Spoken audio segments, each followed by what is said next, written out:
Berikut ini adalah kutipan video Sinau Bareng tahun 2015.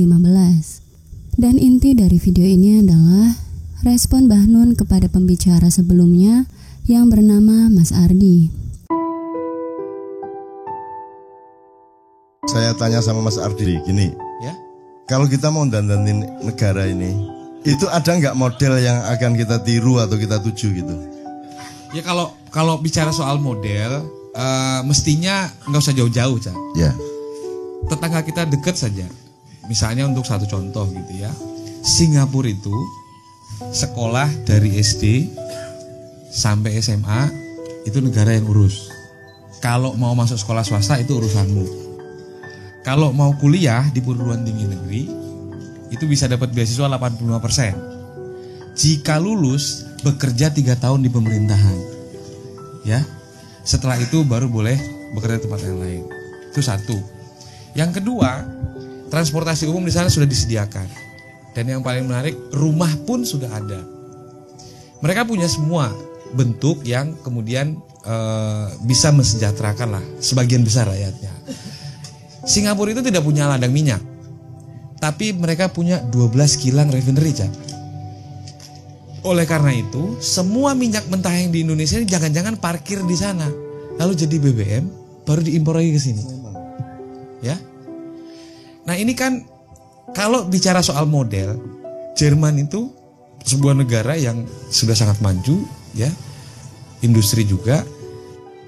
Di sana itu orang bicara BBM-nya harga pasar. Ya. Harga berubah tiap hari. Iya. Tapi transportasi umumnya di sana semua gratis kok. Sekolah semua gratis. Bahkan sampai perguruan tinggi. Berobat, teman saya dapat beasiswa ke sana. Ada asuransinya. Pulang ke Indonesia, dirawat di sini. Sampai di sana diganti sama asuransi yang orang ikut pendidikan beasiswa di sana. Oke. Sip Ardi. Gini, ini kan semua teman-teman ini bukan keranjang yang kita masuki bahan-bahan, tapi mereka ini kan mesin pengolah. Nanti pulang mereka mengolah. Ya. Jadi yang kita kasih ini kan pancingan-pancingan gitu, Mas Ardi. Nah gini, beberapa hal bisa kita tiru dari Singapura, dari Jerman. Beberapa hal lain kita juga bisa mengacu ke Jepang, ke Korea, mungkin ke Amerika, no problem ya.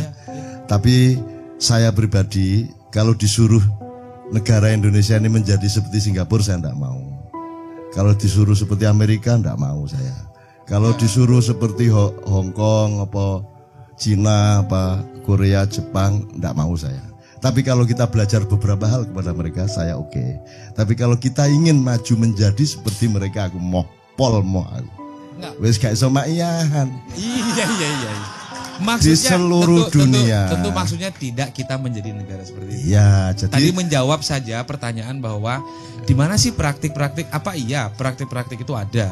Untuk menunjukkan saja bahwa itu ada. Bahkan satu negara yang sering dielek-elekno, Cak, Kuba. Itu kan cerita tentang Kuba, mana ada yang bagus yang kita dengar. Tapi ketika Kuba sampai bagus. Di sana, Kuba bagus. Di sana situasinya baik-baik saja. Kuba itu nggak punya utang, nggak ada orang buta huruf, ya toh, nggak ada maling, beres semua.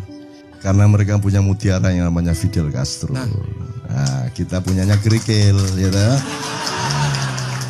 Karena mutiaranya dibuang. Mutiara dalam Islam dibuang, betul nggak? Mutiara di dalam kehidupan budaya dibuang, mutiara dalam kehidupan politik dibuang. Di kehidupan apa aja mutiara dibuang. Kita hormati ketika SD, SMP, SMA tok. Begitu naik mahasiswa dia harus ikut kerikil, betul enggak? Kalau olimpiade SD, SMP, SMA menang terus kita sedunia, kita ini mutiara bangsanya. Tapi yang sama itu gini loh, Mas Ardi. Di Singapura tidak ada orang punya kesulitan, rumah ada, sekolah beres. Demikian juga di Hong Kong. Sehingga itu membuat mereka tidak tangguh sama sekali sebagai manusia. Mereka tidak pernah mengalami kesulitan. Mereka dilindungi apa saja oleh pemerintahnya. Mereka terlindung, polisinya melindungi, hukumnya melindungi. Di Indonesia kan Anda tidak dilindungi siapa-siapa. Tidak dilindungi hukum, tidak dilindungi polisi, bahkan Anda diancam, diporotin, direpotin, tidak karu-karuan. Hasilnya adalah manusia Indonesia menjadi manusia yang penuh kemandirian, yang penuh ketangguhan. Gitu. Jadi mari kita pertahankan negara yang buruk ini. Nah itu dialektika namanya Mas. Hidup itu pilihannya seperti itu, dinamis gitu ya. Jadi saya mencoba menjadi partner Anda, sparring partner Anda untuk menunjukkan sisi yang lain supaya Anda tidak hitam putih. Gitu loh, ya. Satu. Nomor dua, negara yang seburuk ini saja kebudayaannya dan kehidupan sehari-harinya paling nyaman di seluruh dunia. Tidak ada di seluruh dunia orang bisa kumpul beribu-ribu orang sampai jam 3 pagi, jam 4 pagi sampai besok malam juga tidak ada masalah toh. Ya toh. Dan saya di daerah-daerah itu nutup jalan besar, jalan Pantura ditutup, udah karu-karuan bus. Sampai jam berapapun tidak ada masalah. Terus saya suruh hidup di Singapura. Telung dino aku wis tak obong kabeh sih. Emang ngerokok gak oleh, golek bajigur gak ono, golek sego pecel gak ono, golek konco guyon angel, wong kabeh betutut kabeh. Terus gaya apa urip kono iki? Demikian juga di Amerika, di Korea. Makanya nyuwun sewu Ustaz Nur Somad, saya kan selalu diminta mengayomi anak-anak saya di Korea, di Taiwan, Makau, Hong Kong. Saya ke sana syaratnya saya mau rutin ke sana sama Mbak Novia dan Kiai Kanjeng dengan syarat saya bukan ustadz. Syaratnya adalah saya bapakmu, Mbak Novia ibumu, saya datang. Maka kamu tidak boleh bertransaksi kepada saya. Kamu tidak usah repot-repot jemput saya akan datang sendiri, tenang aja. Tidak usah nyewain mobil, tempatnya seadanya yang kalian mampu. Itu. Nah, kenapa? Karena saya tidak tega sama orang Hong Kong. Saya tidak tega sama orang Korea. Saya tidak tega sama orang Taiwan. Mereka hidupnya penuh penderitaan. Mereka hidup di buku-buku Doro ditumpuk-tumpuk. Hidup di apartemen sempit 4x4 meter. Mereka tidak punya halaman rumah. Mereka tidak punya burung perkutut. Mereka tidak punya pagar. Mereka tidak punya tetangga. Karena mereka tidak kenal siapa di kiri kanannya. Mereka tidak punya yang semua kita punya di sini. Mereka tidak punya kenduri cinta. Mereka tidak punya solawatan. Mereka tidak punya campur sari. Mereka tidak punya dangdut. Mereka tidak punya sholat tahajud. Ya, mereka tidak punya apa-apa. Mereka menderita. Mereka cuma tahu satu hal, bekerja dari jam 8 pagi sampai jam 8 malam. Karena selama bekerja mereka hanya ingat pekerjaannya dan lupa siapa dirinya. Sehingga mereka tidak cemas selama bekerja. Begitu mereka selesai bekerja, Ardi, mereka baru ingat bahwa dia adalah dirinya. Sementara dia tidak kenal siapa dirinya. Loh, iki aku tah. Aku iki sapa sih, Rek? Nah, mereka bertanya. Mereka tidak mengerti surga neraka. Mereka tidak punya Lauhil Mahfud. Mereka tidak punya Jibril, Mikael, Israfil. Mereka kesepian. Mereka tidak punya Jen Efrit. Mereka tidak punya Kiai Grengsing di Gunung Merapi. Mbah Jumadil Kubro yang mengurusi wedhus gembel. Mereka tidak punya siapa-siapa. Mereka kesepian. Mereka tidak tahu dari mana asalnya dan tidak mengerti akan kemana besok-besok setelah mati. Kasihan mereka. Maka kita kirim TKW ke sana. Gitu. Mereka jadi bahagia. Dipertahankan anak-anak kita di sana itu oleh keluarga-keluarga, oleh perusahaan-perusahaan dan oleh pemerintah. Mereka takut kalau kehilangan kita. Karena dengan kita mereka denger-ngereng sholatullah, salamullah gitu. Ih, ketenangan nih. Jadi saya tuh tidak tega sama mereka. Bukan saya menyantuni TKW. Wong TKW kita itu karena pengalamannya menjadi manusia tangguh di sini, di sana mereka lebih tangguh dari juragannya. Sing nyentak-nyentak iku arek-arek.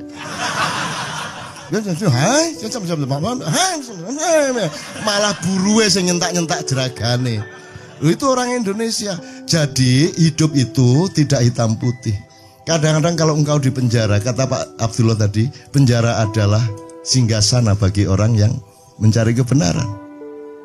Maka sebanyak mungkinlah Anda masuk penjara. Lah kan tidak bisa ngomong gitu kan. Jadi hidup itu tidak kayak gitu. Hidup itu begitu luasnya dan ulang-alik minal masjidil haram minal masjidil aqsa. Seneng galau, terus menerus. Kan gitu Mas. Jadi menurut saya setuju sama semua perbaikan yang Anda lakukan, tapi jangan sampai kita kehilangan kekayaan itu maksud saya. Lah kalau kita nanti bikin negara dengan undang-undang yang sangat ketat, terus jam 10 bengi itu guyon gak oleh.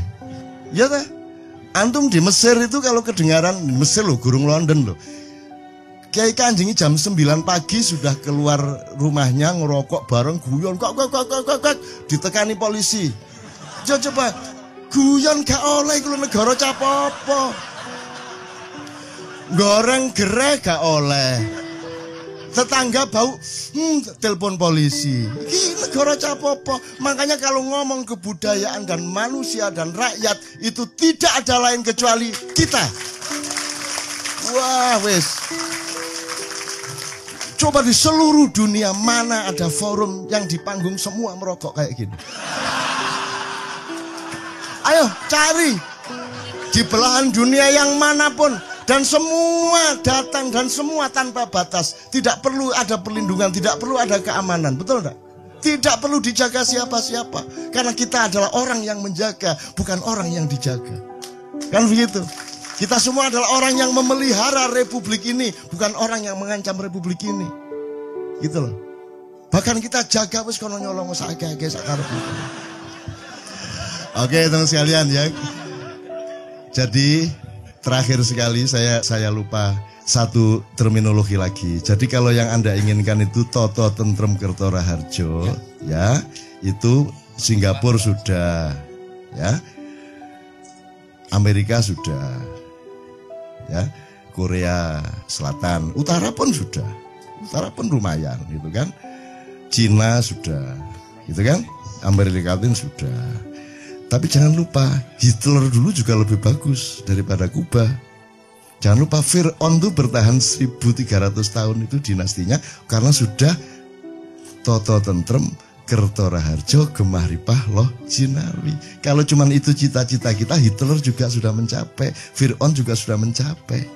Tapi di dalam prinsip dari Allah, itu semua dirumuskan dengan baldatun thayyibatun, titik. Itu cukup udah merumuskan semuanya tadi. Tapi Allah memberi dimensi berikutnya, itu Warabbun Ghafur. Silakan sejahtera, tapi ada enggak sesuatu yang aku marah? Tapi kalaupun ada, asal engkau tidak besar-besar benar kesalahanmu, aku masih menyiapkan Ghafurku untukmu. Aku masih Warabbun Ghafur. Jadi pedoman hidup kita sederhana. Malam sebelum tidur dihitung yang mana yang Rabbun Ghafur, yang mana yang tidak Rabbun Ghafur dari perbuatan saya sehari ini. Cuman itu tok, sederhana sekali. Gitu. Nah, Rabbun Ghafur ini tidak dipenuhi oleh seluruh dunia. Gitu loh. Kalau jadi mending mana sekarang? Kita tidak begitu sejahtera, tapi kita berjuang terus sampai Allah terharu sehingga pasti kita diampuni. Meskipun kita tetap miskin-miskin juga, tapi Allah mengampuni. Kita kaya raya, beres, bareng-bareng maling, makmur, Gemah Ripah Loh Jinawi, tapi Allah tidak mengampuni. Yang mana yang dipilih? Saya kembali ke idiom lama. Ada dua rumah, yang satu bertengkar terus sehingga ganggu orang se-RT lah. Piring dibanting, kaca disawati, teriak-teriak, orang semua nggak bisa tidur. Karena apa? Karena suaminya selingkuh. Maka mereka bertengkar tiap malam.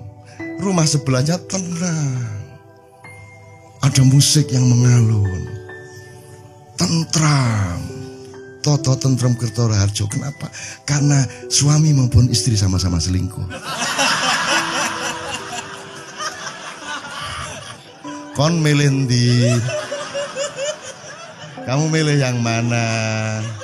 Yang mana yang namanya Toto? Jadi kalau Toto Tentrem Kerto Raharjo itu, Doli juga Toto Tentrem Kerto Raharjo. Penuh kelembutan, penuh pelayanan, penuh harum-haruman, betul enggak?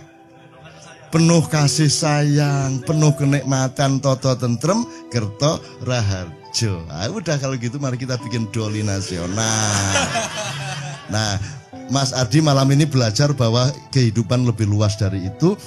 Tapi khususon yang beliau omongkan itu kita dukung sepenuhnya di wilayah itu. Tapi jangan sampai kita kehilangan yang sudah kita punyai, kekayaan-kekayaan ini. Karena ini nggak ada di seluruh dunia, Jo. Yang ini guys. Di Malaysia iso gawe ngene iki. Ayo.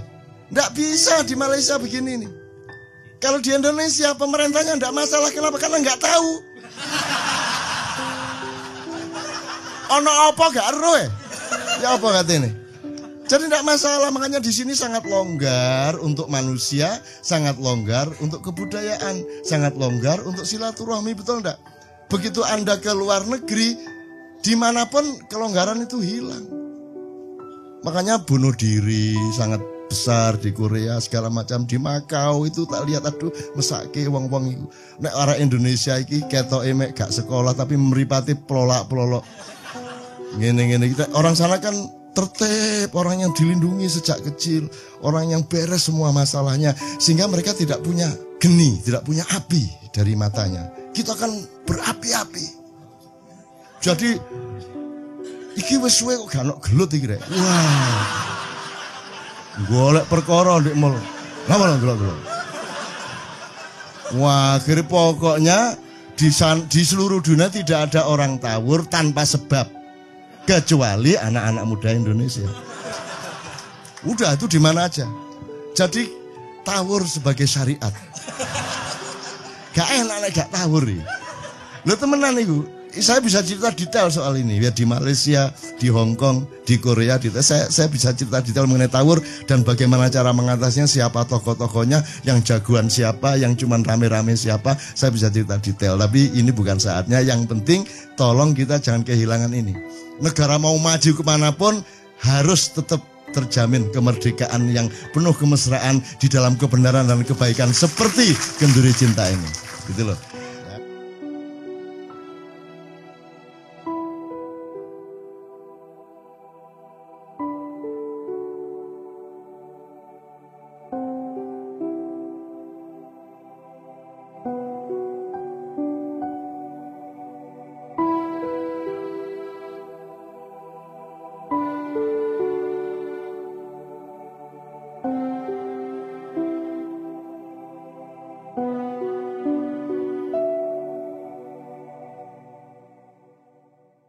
Assalamualaikum, selamat datang di Bawali Ma'iyah.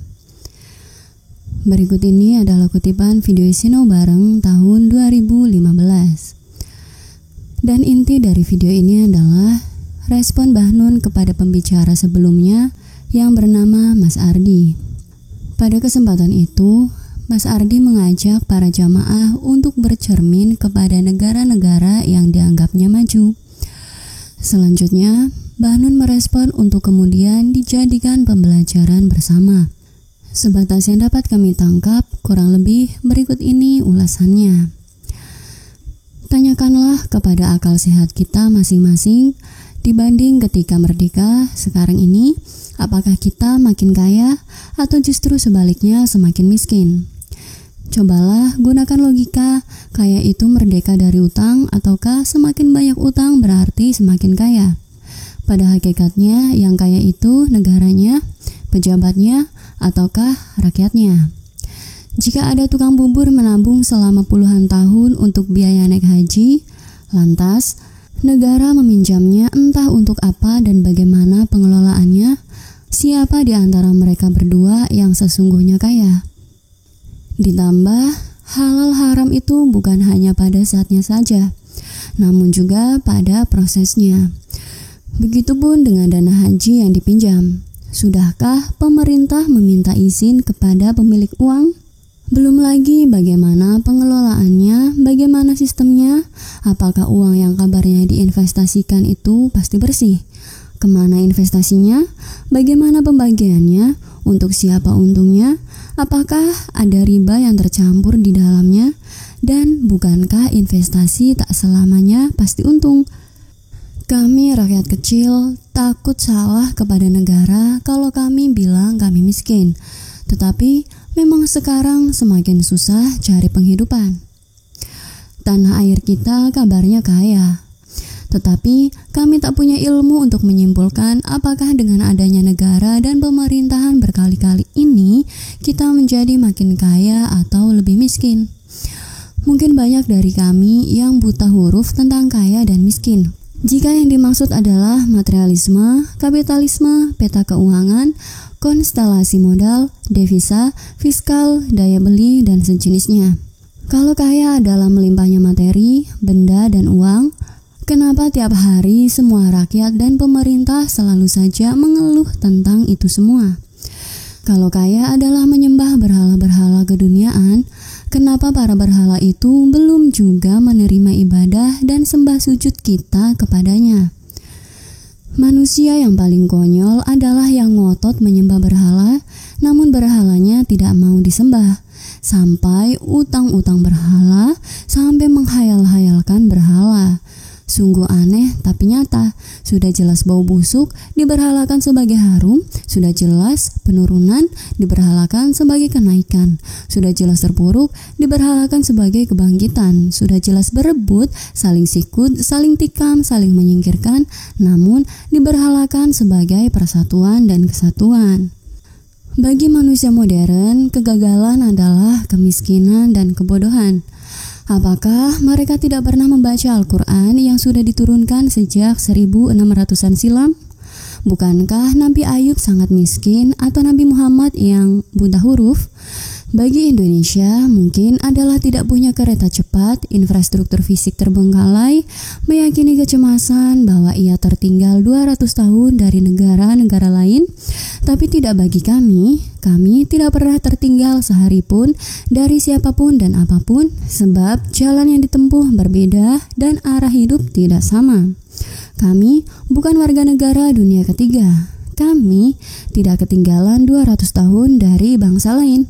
Kami tidak mengejar siapapun di jalanan yang berbeda. Atau misalnya kita mengacu ke 3 rumusan cita-cita kemasyarakatan tradisional Jawa. Deso mawa coro, nenggoro mawa toto. Kemudian gemah ripah loh Jinawi, serta toto tentrem kertora harjo. Yang pertama, ketertataan negara dimulai secara bottom up dari cara hidup masyarakat di desa-desa. Infrastruktur peradaban negara adalah keberadaan desa-desa. Yang berlangsung sekarang adalah desa-desa merupakan bagian dan diatur oleh negara. Terjadilah top-down ketidaktertataan. Yang berlangsung sekarang adalah desa-desa merupakan bagian dan diatur oleh negara. Terjadilah top-down ketidaktertataan, sejumlah perusakan, pelecehan, dan perendahan kota atas desa. Yang disebut kemajuan adalah kalau desa menjadi kota. Diperlukan kementerian desa tertinggal. Produknya sementara ini adalah ketidaktertataan negara semakin hari semakin menghancurkan deso mawa coro. Masyarakat desa dipandang sebagai strata terendah dalam pandangan kota dan negara. Penduduk desa adalah semacam sudra. Yang di bawah garis kemiskinan adalah waisya, kelas menengah intelektual adalah ksatria, elit penguasa adalah brahmana. Sementara bagiku, siapa saja boleh, tukang becak atau menteri, tukang sabit rumput atau presiden, kuli atau ulama. Kalau hidupnya menomorsatukan materialisme keduniaan, merekalah sudra atau waisya. Dan siapa saja boleh penjual pecel atau pengusaha, buruh pabrik atau profesor, makalar motor bekas atau habaib. Kalau mereka meletakkan Tuhan Yang Maha Esa sebagai sila pertama atau rujukan utama perilaku hidupnya, merekalah brahmana. Kemudian gemaripah lo Jinawi adalah terawatnya tanah air serta apapun yang tumbuh dan hidup padanya atau di atasnya. Lingkungan hidup yang sehat dan subur yang berbuah kesejahteraan bagi manusia. Lantas, toto tentrem kertora harjo adalah iklim politik dan perhubungan sosial budaya yang kondusif untuk membangun ketenangan hidup masyarakatnya. 3 filosofi tradisi itu sangat bagus, tetapi belum berdialektika vertikal. Ada rumusan baldatun toyibatun warobun ghafur. Baldah itu bisa negara, kerajaan, kesultanan, padepokan, persemakmuran, perdikan, atau komunitas saja. Toyibah adalah baik. Di dalamnya boleh ada kekayaan, kemakmuran, dan kesejahteraan materi. Tetapi titik beratnya adalah kebaikan bersama secara sosial. Keadilan sosial adalah boleh kaya, boleh agak miskin, boleh high-tech atau low-tech, Boleh berkibar-kibar, gedung-gedung mencakar langit, boleh super digital, boleh manual, asalkan seluruhnya itu adil bagi seluruh rakyat. Sementara itu, Allah menunjukkan presisi tujuan hidup manusia dengan konsep Rabbun Ghafur. Sehebat apapun pencapaian manusia di dunia, babak finalnya adalah diampuni atau tidak olehnya. Tak punya pencakar langit tak apa, asalkan Allah tidak marah. Miskin tak apa, asal Allah mengampuni di kehidupan abadi nanti. Kalau cita-cita manusia hidup bahkan negara hanya sejahtera, kurasa, kuasa, dan hebat, maka Fir'aun pun sudah mencapainya. Bahkan, kekuasaan Fir'aun bertahan hingga ribuan tahun. Sementara Majapahit dan seluruh kerajaan Nusantara yang konon telah mencapai makmur, sejahtera, dan hebat hanya mampu bertahan paling mentok 300 tahun. Tapi entahlah, yang jelas terlepas dari semua keruwetan sekarang ini, kita tak punya kemampuan lain selain hanya bersyukur. Lagi pula, untuk apa mengeluh jika ada syukur? Bukankah lebih baik optimis daripada pesimis? Bukankah hidup ini sangatlah luas? Oleh karenanya, maka jangan sampai kita kehilangan kekayaan yang masih kita miliki. Setelah Mas Ardi panjang lebar mengungkapkan data-data dan fakta yang kemudian membawa kita kepada kesimpulan bahwa negara sekaya ini dikelola dengan sangat sembrono oleh sekelompok manusia yang sangat manipulatif. Maka tidak heran jika akibat yang ditimbulkan adalah penderitaan deret ukur. Bahkan tak hanya penderitaan yang berderet-deret, namun juga kesedihan hingga keputusasaan. Pesimis tak lain hanya akan menghasilkan ketidakpercayaan diri, sehingga negara sebesar dan sekaya ini merasa dirinya inferior. Bahkan sangat mengagung-agungkan negara-negara lainnya, sembari menghayal berharap bisa seperti mereka. Bukan hanya menghayal tak berguna, mengeluh pun sama tak ada gunanya juga. Maka marilah bersyukur, meskipun mungkin tidak masuk akal juga. Untuk apa kita bersyukur melihat keadaan negara seperti ini? Jangan kaget bahwa pada saatnya nanti kita akan menemukan bahwa bersyukur itu sangat rasional. Hal itu sejalan dengan yang sering Mbah Nun sampaikan bahwa tidak usah paham dulu baru bersyukur, tetapi bersyukur saja dahulu supaya Anda paham. Dalam beberapa maiyahan, tatkala Mbah Nun mengunjungi berbagai lintas masyarakat dalam forum-forum maiyahan, beliau juga sering mengungkapkan optimisme beliau. Mbah Nun berhusnuzon bahwa saat ini sudah lahir generasi baru di Indonesia, sehingga Allah tidak perlu menghancurkan bangsa Indonesia untuk kemudian dilahirkan menjadi kaum yang baru. Karena di tengah kehancuran yang sekarang kita hadapi ini, sudah lahir manusia-manusia Indonesia yang baru yang sudah mampu merubah cara berpikirnya. Dan itu Mbah Nun ungkapkan bukan tanpa alasan yang rasional. Pasalnya, beliau hampir setiap malam berkeliling ke seluruh lapisan masyarakat dan bertemu dengan anak-anak muda, di mana kita ketahui bersama bahwa masa depan sebuah bangsa ditentukan oleh generasi-generasi sesudahnya. Sehingga tidak ada alasan bagi kita untuk mengeluh, karena di masa datang manusia-manusia Indonesia yang saat ini berusia 20-30 tahun inilah yang akan membangun peradaban baru di Indonesia. Allah tidak perlu menghancurkan bangsa Indonesia. Di tengah kehancuran bangsa Indonesia ini, Allah melahirkan qaumun akhor, Indonesia yang berbeda, Indonesia yang baru, dan itu sudah terjadi. Mbah Nun juga sering mengingatkan bahwa proses Indonesia yang baru ini nantinya harus melewati beberapa tahapan. Mungkin akan ada sedih-sedihnya, mungkin akan ada menderita-menderitanya, mungkin akan ada lucu-lucunya, akan ada konyol-konyolnya, bahkan mungkin akan ada bodoh-bodohnya juga. Namun itu semua harus kita lalui. Seperti halnya kupu-kupu yang indah, ia harus berpuasa dan berkorban menjadi kepompong, namun akhirnya indah pada akhirnya. Indonesia pun demikian. Semua penderitaan hingga kekonyolan yang kita hadapi sekarang ini Semoga akan menjadi indah pada akhirnya. Mungkin bukan kita yang menikmati buahnya, bisa jadi anak-anak kita, generasi kita setelah kita, yang menikmati apa yang kita tanam saat ini. Sejak jauh-jauh hari, Mbah Nun juga sering mengingatkan bahwa yang dilakukan oleh Ma'iyah saat ini adalah menanam, kemudian menyerahkan sepenuhnya hak panen kepada Allah. Kapan akan dipanen, itu semua 100% hak Allah. Tugas kita sebatas berhusnudzon dan tak pernah berhenti untuk berjuang.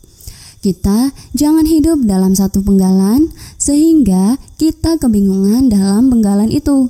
Kita harus transenden, kita harus mampu melihat keseluruhan dari metabolisme kehidupan yang Allah ciptakan itu sehingga kita mampu bersyukur. Oke dulur-dulur, sampai di sini dulu ya ulasan atau pointernya. Sebenarnya masih ada begitu banyak hal yang dapat kita pelajari bersama dari kutipan Sinau Bareng pada video ini. Ulasan, pointer, atau rangkuman yang kami ungkapkan itu hanya sedikit gambaran saja. Dan semua yang kami ungkapkan itu bukanlah sebuah kebenaran. Hanya saja semoga dapat sedikit menambah referensi. Mohon maaf atas semua kelemahan sudut pandang kami. Matur suwun dan sehat selalu saudaraku. Wassalamualaikum.